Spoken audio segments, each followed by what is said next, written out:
আজকের ভিডিওতে আমরা ট্র্যাজেডি সম্পর্কে জানব।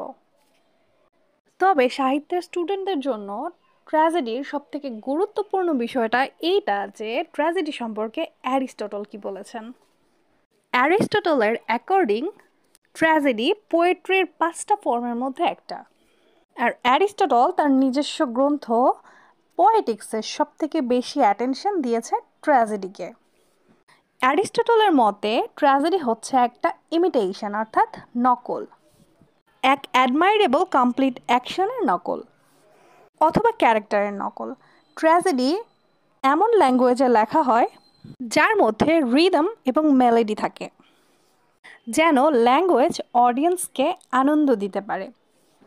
অ্যারিস্টটলের মতে ট্র্যাজেডি ন্যারেট করে বা শোনানোর মধ্যে এতটা আনন্দ পাওয়া যায় না যতটা পাওয়া যায় এটাকে দেখানো বা অ্যাক্ট করার মাধ্যমে।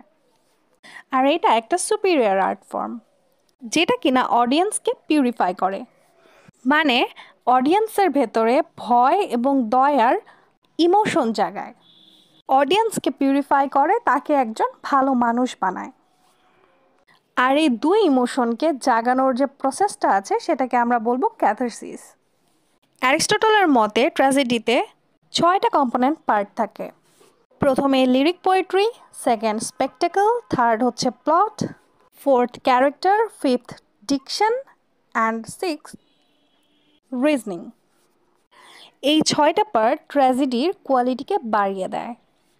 ট্র্যাজেডি অবশ্যই খুব ভালো মতো লিখতে হবে যেন সেই ট্র্যাজেডিটার বিগিনিং, মিডল এবং এন্ড অবশ্যই থাকে।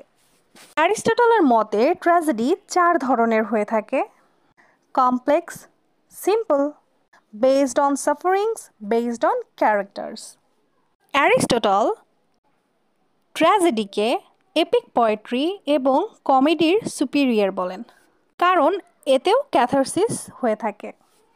অ্যারিস্টটল একটা সুন্দর ট্র্যাজেডির জন্য সবথেকে বেশি যে উদাহরণটা ইউজ করেছে সেটা হচ্ছে সফোক্লিসের লেখা এডিপাস রেক্স। অ্যারিস্টটলের মতে এই ট্র্যাজেডির সুপিরিয়রিটিকে দেখায়।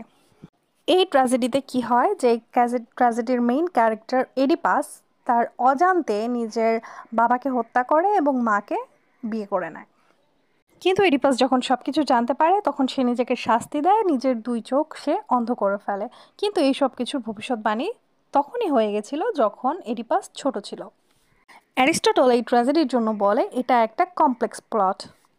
আর এই ট্র্যাজেডি অডিয়েন্সের মনে খুব ভালোভাবে ক্যাথারসিসকে জাগায়।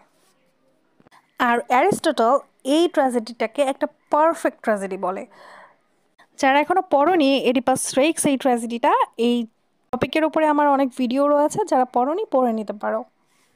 অ্যারিস্টটল আরও বলেন এই যে ট্র্যাজেডি আছে এইটা এপিক পোয়েট্রি এবং কমেডি বাদে হিস্ট্রিরও সুপিরিয়র, কারণ হিস্ট্রিতে শুধুমাত্র রেকর্ড থাকে কি হয়েছিল, কিভাবে হয়েছিল, কিন্তু এতে কোনো ইমোশন থাকে না। অ্যারিস্টটলের মতে ট্র্যাজেডির সবথেকে ইম্পর্টেন্ট বিষয়টা হচ্ছে এর প্লট। এবার আমি তোমাদের প্লটে ব্যবহৃত কিছু টার্মস সম্পর্কে বলবো। প্রথমটা ম্যাগলোসাইকিয়া, মানে গ্রেটনেস অফ সোল। দ্বিতীয় টার্ম হচ্ছে প্যারিপেটিয়া, অর্থাৎ যখন ক্যারেক্টার হাই থেকে লো স্ট্যাটাসে নেমে যায়। তৃতীয় টার্ম হচ্ছে হামার্শিয়া, অর্থাৎ ক্যারেক্টারের মধ্যে কোনো একটা খামতি বা ভুল যেটা তার ক্যারেক্টারটাকে বরবাদ করে ফেলে দেয়। পুরো ট্র্যাজেডিতে সেই ক্যারেক্টারের সাথে থাকে সেই খামতিটা, যাকে কিনা বলে এরর অফ জাজমেন্ট। চতুর্থ টার্ম হচ্ছে হিউব্রিস, অর্থাৎ এক্সেসিভ প্রাইড। 5 নাম্বারটা হচ্ছে অ্যানাগ্রোসিস, অর্থাৎ রিফ্লেকশন।